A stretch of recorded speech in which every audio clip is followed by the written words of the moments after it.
What if we could study people from the time that they were teenagers all the way into old age to see what really keeps people happy and healthy? For 75 years, we've tracked the lives of 724 men. About 60 of our original 724 men are still alive, still participating in the study, most of them in their 90s. When they entered the study, all of these teenagers were interviewed, they were given medical exams. We went to their homes and we interviewed their parents. And then these teenagers grew up into adults who entered all walks of life. They became factory workers and lawyers and bricklayers and doctors, one president of the United States. And when about a decade ago we finally asked the wives if they would join us as members of the study, many of the women said, "You know, it's about time." So what have we learned?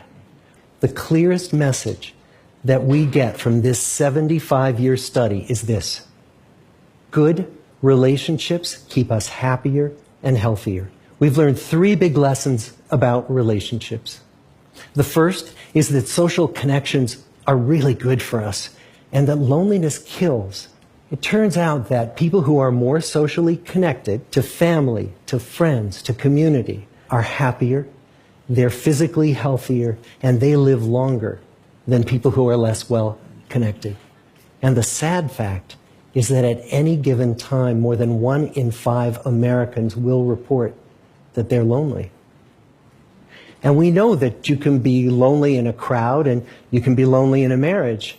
So the second big lesson that we learned is that it's not just the number of friends you have, and it's not whether or not you're in a committed relationship, but it's the quality of your close relationships that matters. It turns out that living in the midst of conflict is really bad for our health.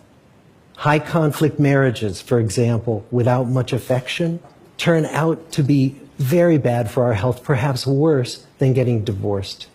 And living in the midst of good, warm relationships is protective. And the third big lesson that we learn is that good relationships don't just protect our bodies, they protect our brains. It turns out that being in a securely attached relationship to another person in your 80s is protective. That the people who are in relationships where they really feel they can count on the other person in times of need, those people's memories stay sharper longer. So what about you? Let's say you're 25, or you're 40, or you're 60. What might leaning into relationships even look like?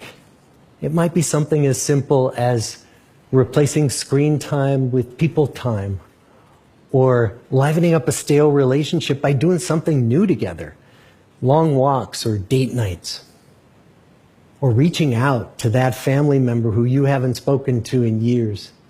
The good life is built with good relationships.